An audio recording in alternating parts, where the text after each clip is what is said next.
You're born in Tanis, somewhere between 1090 and 1060 BCE. And guess what? You hit the jackpot. While most newborns in Egypt are destined for a life of hard labor or just trying to survive, you're born into the royal family. Congratulations, kiddo. The gods must really like you, at least for now. Your grand entrance into the world is celebrated with rituals, priests chanting prayers, and offerings to the gods. Your mother, the queen, is too busy with royal duties to handle diapers, so you're handed off to wet nurses who do all the real parenting. For all you know, the maid is your actual mom. Now, just because you're royalty doesn't mean you're special. At least not yet. Your father, the pharaoh, has a lot of wives. And guess what? Each of them has been busy giving him more kids. A year after you're born, another baby boy arrives. And just yesterday, surprise, another one. Different moms, same pharaoh. Here's the catch. Being royal isn't just about luxury. It's a competition. Every single day is an audition for the biggest role in Egypt, future pharaoh.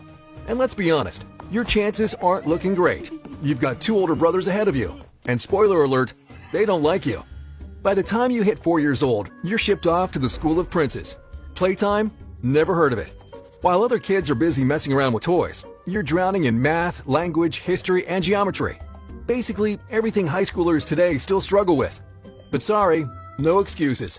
You're a royal prince, which means everyone expects you to be a genius. By 14, you level up to the real deal. Military strategy, governance, and law.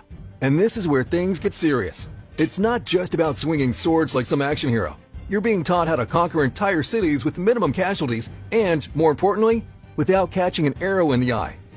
Then, one day, your father drops an announcement that shakes the whole of Egypt. Guess what? You've just been named heir to the throne. Wait, what? You? Not your older brothers? This makes zero sense. Usually, it's the firstborn, or at least the second who gets the crown, not the random third son. So, what gives? He knew your older brothers wouldn't take the news well, so he sent them to Thebes as priests. Yeah, they got promoted to a lifetime of chanting and temple work. Safe to say, they are not happy about it.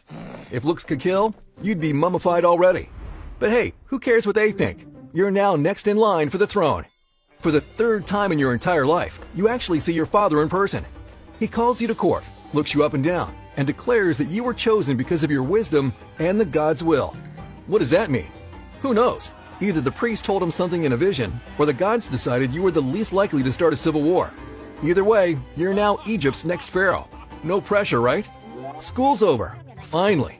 No more math, no more lectures, no more teachers breathing down your neck. But before you get a chance to relax, your father orders you to join him on a campaign against the Nubians. Oh great. Time to put all that military training to good use. You're feeling pretty confident. After all, in class, it was simple. The charioteers attack from this angle, the archers from that angle. Easy, right? Yeah, no. Your first real battle smacks you with a harsh reality check. Turns out, war isn't just lines on a map and strategies in a scroll. It's brutal, bloody, and terrifying. You barely survive your first skirmish, and most of the men you were leading to cut off the Nubians' retreat, dead. Just like that. And suddenly, all those textbooks feel like one giant scam. After that disaster, you spend most of your time back at the royal palace, shadowing your father. You quickly realize that being pharaoh isn't just about wearing a cool crown. It's an 18-hour workday, every day, until death. There are no breaks, no vacations, and definitely no retirement. The only alone time your father gets is when he's sleeping. And even then, not really, considering there are always guards outside his chamber and concubines in his bed. Then comes your 21st birthday. Normally, that'd be a reason to celebrate. But for you, it just means one thing. Marriage. And not just to anyone. No. You're marrying your sister. Yep, you heard that right. Your own sister. Do you like her? Doesn't matter. Love? Not required. The goal here is simple. Keep the royal bloodline pure. If it makes you feel any better, you're free to take as many concubines as you want. So, while love is optional, duty is not. The wedding? Extravagant. Lavish. Over the top. Food everywhere. Visitors from all across Egypt. And people pretending this isn't the weirdest thing ever. But hey, at least the party was fun. Years later, your father joins his ancestors. He's off to the afterlife. And as expected, his burial is nothing short of lavish and over the top.